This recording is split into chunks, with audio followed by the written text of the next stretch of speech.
In 2021, the U.S. military budget crossed the $800 billion mark. That's more than the next 9 largest militaries combined. So it's no surprise that America, with all that money to spend, has the most expensive war machines on the planet. Take its latest aircraft carrier, which comes in at a cool $13.3 billion. It's taken so long to build that 5 years after its commissioning, the USS Ford is still not fully battle-ready. And what about the $1.7 trillion F-35 fighter program? The U.S. Air Force recently grounded its entire fleet of fighters for broken ejection seats. Some of America's war machines are currently in action in Ukraine, like Javelin anti-tank missiles, howitzer artillery cannons, and drones too, like these California-made Switchblade loitering munitions. The bill for America's latest war tech could run into the trillions of dollars. But let's take a closer look at their true cost. These 40,000-pound underwater bombs are just another test before the U.S. Navy's largest and most expensive aircraft carrier is declared combat ready. The USS Gerald R. Ford is the first in a new class of carriers with more firepower and a smaller crew. The previous class began service in 1975. The Ford was designed to save billions over a 50-year lifespan. Still, the Ford was double the cost of the last carrier built, and it's been plagued with unexpected costs and delays. Just unclogging the toilets can cost $400,000. We went aboard the USS Ford to find out why America's most advanced aircraft carrier still can't be deployed nearly 2 decades after plans to build it began.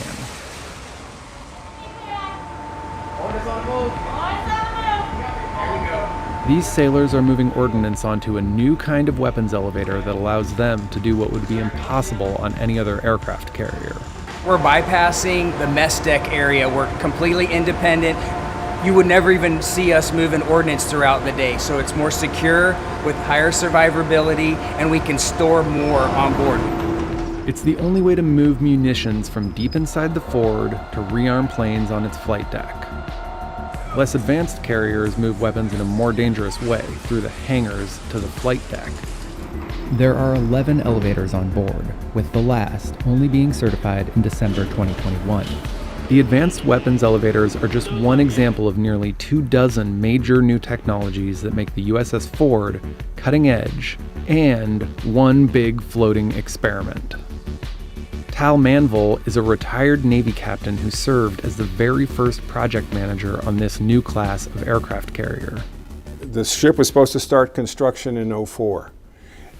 It got moved to 2005. They made an adjustment. They delayed it a second time. They delayed it a third time. Pushing that out, the ship, just by those delays, went from $6.4 billion to $10 billion. The Ford is the first of 4 new carriers already in different stages of design and build. The Navy plans to replace the entire supercarrier fleet with Fords. U.S. law requires its Navy to operate 11 carriers at all times, but with all the delays, the U.S. is down to 10. The reason we have 11 is driven by the fact that the U.S. Navy is kind of a 2-ocean Navy, if you will. Of the 22 aircraft carriers in the world, half are American, while China, Italy, and the UK have just 2 each. This carrier class, if we build 10 or 11 or 12, could go easily into the 22nd century. More than 5,000 shipbuilders worked an estimated 49 million hours to build the Ford. That's 7 times the hours logged building the Empire State Building. Admiral Mike Gilday, the chief of naval operations, said it was a mistake to introduce more than maybe 1 or 2 technologies on any complex platform at a time. Admiral Gilday is right. What you want to do is only do 1 or 2 new technologies on a new ship. And here's the reason why. Ships are the only weapon that the prototype, the first of the class, goes to war on. The ship was christened in 2013. The Navy accepted delivery of the ship in 2017 without everything working as a way to stay under that year's budget requirements. 4 years later, and the Navy was still carrying out final tests ahead of the Ford's first full deployment. So it can go to sea, pilots can take off and land, but the problems are still being ironed out before it's ready to go to war. It's pretty clear that putting this many new technologies onto one ship was a mistake from a program management perspective, because it did cause the program to be delayed. The delays and tests and fixes are so costly that every new piece of technology is over budget. Two of the technologies that set the Ford apart from every other carrier are the aircraft takeoff and landing systems. Some of those are very large, not incremental changes, but I would say revolutionary changes in terms of the electromagnetic aircraft launch system. Other carriers use steam-driven catapults to propel their jets off the deck. But the Ford uses electromagnetic linear induction motors, similar to a high-speed maglev train or roller coaster. Just research and design on the electromagnetic aircraft launch system cost over $1 billion. Installing it on the USS Ford cost more than twice what it was supposed to. The steam catapult system had thousands of moving parts. There are less than 100 moving parts on an electromagnetic catapult, so that was a big improvement. Fewer moving parts means fewer sailors to operate and maintain.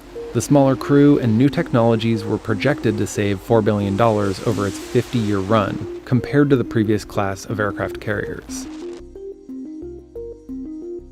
The new system causes less stress on the planes, so they last longer, and more types of aircraft can use it, including ones that are still being designed. Landing and takeoff are easier on pilots too, since a computer does the work. The pilot turns over control to the computer. It autopilots the airplane down to the carrier deck. And then when it hits that advanced arresting gear, it just smoothly brings it to a stop. So it's a dramatically different experience for the pilot. It's much safer. And then it's also going to make the airplane last longer. The Ford's computerized systems allow both lighter and heavier planes to take off and land, something that limited older carriers. The Ford's combination of new technologies means that a wider variety of aircraft can land on it. It's smoother arrestments for aircraft. That is our goal here on board for future of naval aviation, flying drones and F-35s. Oddly enough, the new launch system can't handle the newest fighter plane, so the Ford will need a retrofit to handle the F-35 stealth fighter. The next Ford-class carrier is under construction in the shipyard, but it's already being modified for the F-35 at an added cost of $315 million. Many of the Ford's delays can be traced back to politics. 5 American presidents over 2 decades weighed in on the planning and building of the Ford. The Department of Defense made the aircraft carrier program far more expensive than it needed to be. And you can take that to the bank. So far, the true cost of building this warhorse is $13.3 billion, a number that's increased nearly every year since construction began. Even the most basic of onboard functions can be eye-wateringly expensive. The ship has 750 toilets connected through vacuum pressure, like the system on commercial jets. When one toilet gets clogged, the whole system can be affected. The fix requires an acid flush that costs $400,000, and the Navy has said it doesn't know how often it will need to be done. The Navy changed its shipbuilding programs when the Ford's problems came up. It began designing and testing the takeoff systems on land in 2011, while the Ford was under construction. The advanced weapons elevators are also now being tested before installation. However, that program will only benefit the next Ford-class carrier. Built as a deterrent, the true value of the Ford is likely to be in the wars it helps prevent, rather than those it wages.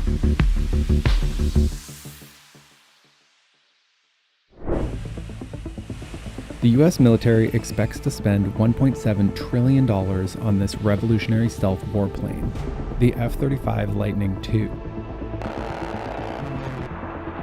2022 marks 16 years since the first flight of this controversial plane. But high costs may sink the plan to build nearly 2,000 more F-35s. It still has some problems that need to be solved. And fundamentally, the cost of operating the airplane and flying the airplane today is too high. Every hour the F-35 is in the air runs around $35,000, compared to about $22,000 for an older F-16. So are the advancements of the plane worth the cost? We went to Hill Air Force Base in Utah to find out how this plane ended up as the biggest weapons program in American history. This is Captain Spencer Whitey, callsign Ghost. He flies one of 78 F-35s stationed here. The F-35 in general is just a game changer. Between the stealth and the fusion and just the sensors, the whole suite, it just makes it so much easier to fly this airplane tactically than any other jet. There are nearly 500 F-35s in service in the U.S. military, and in the last few years, the F-35 has carried out airstrikes against ISIS in Iraq and Syria. Probably the best compliment you can pay to this airplane is if I wanted to go to war, this is the airplane I want to be in. So, by many measures, the plane is a success. You know, the F-35 a lot of times has gotten a sort of a bad rap in the media. There was bad press from the beginning, but even in 2021, criticism followed the revelation that operating this fleet of planes could cost taxpayers $1.7 trillion. That's equivalent to the total amount of student debt in America. Just buying the planes costs $400 billion, but what are called sustainment costs really add up. That includes developing, testing, flying, and maintaining the American fleet of nearly 2,500 F-35s during a 66-year life cycle that ends in 2070. Lockheed Martin sent Insider a statement that says, "There is clearly work to be done to lower sustainment costs, and we are working tirelessly with our customers to accomplish this." To truly understand the complex price tag, we need to look at how it was born. In 2001, the Department of Defense awarded Lockheed Martin the contract to design and build a new generation of fighter jet. But part of the problem was the same thing that made it seem great in the first place. The F-35 was supposed to fit the needs of the Air Force, Navy, and Marines all in one. So the military actually had to build 3 different models: the F-35A, B, and C. They're really close cousins, and they look a lot alike. But the Air Force had its own requirements. The Navy needed a tailhook. The Marine Corps variant needed the jump jet. So it was a mistake to sell the F-35 as one single aircraft. It's really 3 aircraft rolled into one. The Marine Corps wanted to replace Harrier jets, so it needed short takeoff abilities and vertical landings for amphibious carriers. That's what became the F-35B model at a cost of $101 million per plane. The Navy wanted a stealth jet that could take off and land on supercarriers to replace the F-A-18. Enter the $94 million F-35C model. The Air Force was looking to replace the A-10 and the F-16. I have flown against F-16s in this airplane. You can end up just showing up behind them and they never knew that you were on your way. You were invisible, you saw them from a long ways out, they never saw you. Ghost flies the most conventional fighter-bomber version, the F-35A. It's also the least expensive of the 3 at $78 million. The original plan was for all of the F-35s, A, B, and C, to be nearly identical, but packing everything into just one kind of plane created all sorts of problems. The first B model was meant to hover, but it was significantly overweight because of all the functionality that designers packed into it. So basically, Lockheed Martin had to redesign the F-35B. And because all 3 airplanes were being developed together, it also resulted in some redesign of the A model and the C model. This was a major setback to the program and ended up costing the program a lot of time and an awful lot of money to redesign. The Navy's C model needed tougher landing gear and bigger wings so it could land on a traditional aircraft carrier. Retired Lieutenant General Chris Bogdan took over the F-35 Joint Program Office in 2012. The program had run into some significant cost and schedule overruns. It was billions of dollars over budget and years behind schedule. The original design shared about 75% in common between versions. That was meant to cut costs. But General Bogdan says in the end, the planes only share about 1/3 of their design. It was part of the mess Bogdan inherited, because back in 2006, the DoD decided to enter production before testing showed acceptable performance. We were going to take all these new technologies that were not very mature, and we were going to integrate them in one big bang on the airplane and basically hope that it worked. The problem there is if any one of those technologies is not mature or doesn't work, it holds up the entire program. By October 2022, Lockheed Martin delivered more than 550 F-35s to the U.S. military, with plans for nearly 2,000 more. Lockheed built more than 200 F-35s for other governments around the world, and orders for 600 more are in the works. The F-35 is being mass-produced, but the Pentagon has delayed a crucial milestone called full-rate production that would officially mark the end of testing the F-35.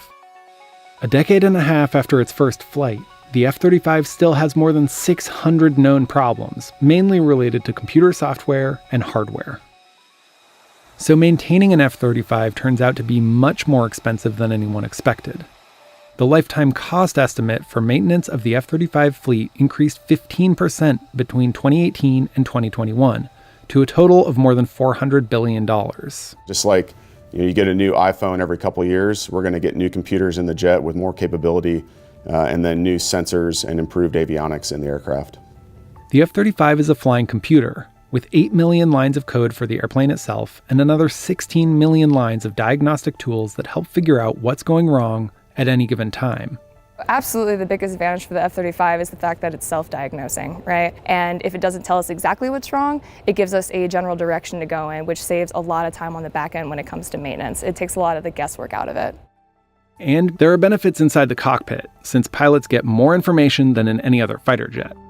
The helmet, a $400,000 custom-fit model, combines the heads-up display of older planes with night vision, as well as a feed from infrared cameras mounted on the body of the plane. My awareness is projected to me in the visor of this helmet. And it's so expensive because it's binocular. It projects into both of my eyes, so those have to be perfectly aligned so I'm not seeing double. The stealth design absorbs radar waves and hides the massive heat signature put out by its supersonic engine. I see everything that's happening out there, and they don't see me because I'm stealth, which then just allows me this position to just sit back and quarterback in kind of a calm environment, as opposed to kind of the chaos that you're having to go through if you're in other jets. Where older fighters are seen on radar, the F-35s are barely a blip. Of course, the same can't be said for the cost. And without better affordability, the military will likely cut back on purchases. The original plan, and believe it or not, the current plan, is for the Air Force to buy 1,763 F-35As. No one really believes that. It's just sort of out there. Since the military buys planes in batches, future production could stop at almost any time. But most likely that's not the case. Most likely they'll get maybe 11 or 1,200, in which case you have to keep a legacy force of fourth-generation fighters that work with you and depend upon you, the F-35, as effectively the force that kicks down the door. So 2 decades into the program, with less than a third of the anticipated planes built, that $1.7 trillion number is just an educated guess. In the war in Ukraine, both sides have deployed armies of lethal drones against each other. Some sophisticated, others, like this one, adapted by hand to drop grenades on enemy positions. There's usually a human that decides where and when a drone strikes. But some are capable of operating in fully autonomous mode, meaning the drone can be programmed to make the call between life and death on its own. But what if the tech fails? And what if it falls into the wrong hands? The war we're seeing right now is only going to kind of accelerate this move toward lethal autonomous weapons on the battlefield. But are we ready for killer robots? And what would be the true cost of taking human hands off the trigger? 3, 2, 1. These are what's known as loitering munitions. They can fly around waiting for a target to be identified before crashing to the ground to destroy it. So it's really a combination of an artillery and a drone that has got the capabilities of both. John Aldana manages the loitering munitions program at AeroVironment on the west coast of the US. The company has been producing missiles like this, the Switchblade 300, and this, the largest 600, for over 2 decades. They actually fold up like so and are inside a launch tube that's just a little bit larger than this. It launches the Switchblade out.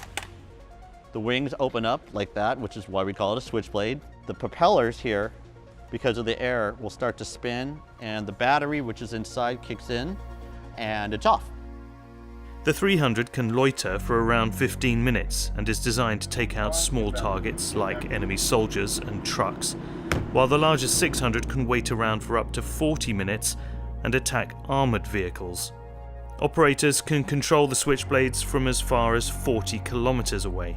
You have the ability to wave off, so you can cancel the mission all the way to the very end, go back to loitering, find another target of interest, and engage a different target of interest that you may not have even known about. 22. Look at that. The United States sent 700 of these to Ukraine in early 2022. Ukrainian forces have already shared videos of what they claim to be Switchblade attacks on the ground. Each Switchblade 300 reportedly costs about $6,000 and can only be used once. That's more than an off-the-shelf drone rigged to carry a grenade, but far less than the cost of an unmanned aircraft like the MQ-9 Reaper, which can fly back to base once it has fired on a target. And the Switchblades are being designed to think more and more for themselves. Autonomous or semi-autonomous drones are going to be used to conduct these kinds of conflicts. That means tracking and recognizing a target, even one that's on the move. We'll continue to invest heavily on autonomy and AI and machine vision algorithms and software that essentially makes these things more and more, I don't want to call it 100% autonomous, but more and more autonomous and self-thinking, call it that way. Wahid Nawabi always sees a human being kept in the loop when making judgment calls, but in his view, sometimes it's the human that's the problem. More and more of the analytics and the burden on the soldier is going to be taken or replaced by these algorithms that make it more reliable, more accurate, and safer for the operator as well. Human error during drone strikes has caused a high number of civilian casualties in recent years. As Kabul fell to the Taliban in 2021, a US MQ-9 Reaper drone fired a missile that killed 10 civilians, including 7 children. The drone team mistook an aid worker's white Toyota for that of a potential terrorist. According to the Bureau of Investigative Journalism, the US has killed at least 300 civilians in drone strikes and covert operations in Afghanistan between 2015 and 2020. But AI systems designed to make the tough choices easier are also getting it wrong, as we'll see later. Ukraine is one of the first major conflicts where drones have played such a high-profile role, but experiments with unmanned flying missiles began over 100 years ago. This is the Kettering bug, an unmanned aerial torpedo designed by the US Army during World War I. Its wings were designed to fall off before the bomb dropped to its intended target. But it wasn't until the US invasions of Iraq and Afghanistan that we saw high-tech drones like the MQ-9 Reaper and even some loitering munitions starting to make a difference on the battlefield. In 2020, the world saw the first large-scale use of drones in the Nagorno-Karabakh war between Azerbaijan and Armenia. Azerbaijan deployed Israeli-made loitering drones similar to the Switchblade. But one of the things we're seeing in Ukraine is that drones are being used pretty effectively on both sides. When Russia invaded Ukraine, many experts predicted an easy victory for Putin's forces. But Russia miscalculated the level of Ukrainian resistance. Drones have given Ukrainian forces the ability to field cheap and persistent air power that brings pretty significant threats to Russian ground forces. And for a while, their ill-prepared troops were caught in a 40-mile-long convoy to the north of Kyiv.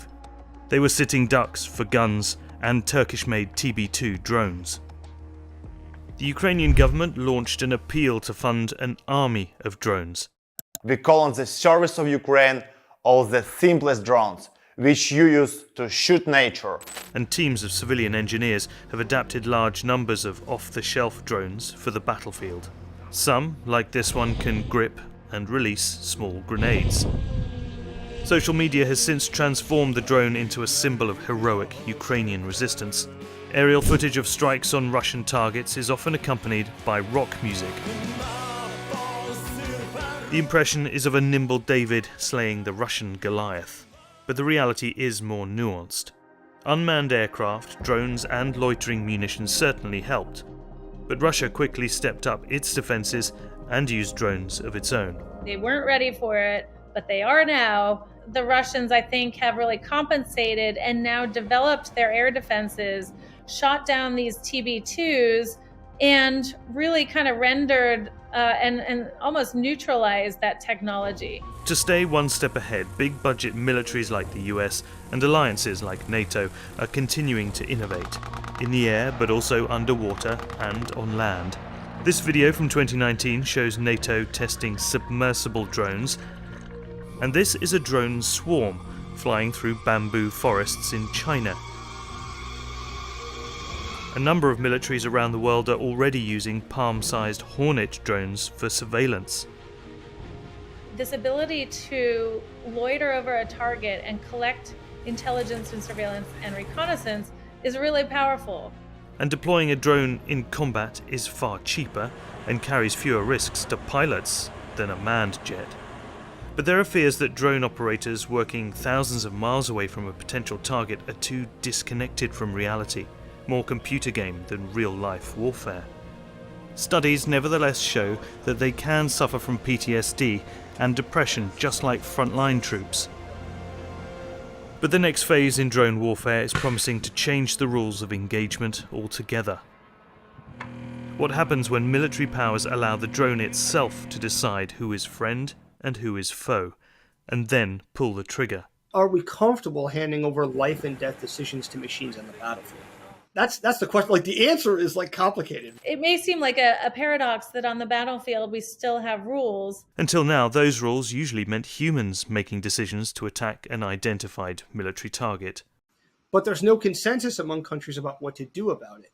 In 2020, according to a UN report, Libyan government forces deployed a Turkish-made Kargu-2 drone against an opposition group. This drone can identify a target and fire autonomously, but it's unclear if the drone itself called the shots. And so the fact that no one can agree on that just exposes the porosity of this line between fully autonomous and semi-autonomous.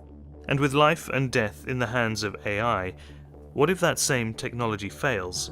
The risk that AI-enabled autonomous systems might target the wrong forces and cause civilian casualties, or even attack enemy forces, but at the wrong time and place, escalating a conflict or sparking a conflict, is a serious concern, and one that nation states need to take seriously. And AI's ability to recognize faces and objects is still very much a work in progress.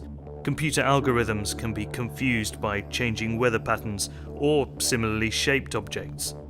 This has turned out to be a problem with some self-driving cars. Between July 2021 and May 22, nearly 400 car crashes in the US were attributed to partially automated driver assist systems. Some fear the same could happen with armed drones. Without international consensus on how to control and regulate autonomous weapons, many see AI warfare as inevitable.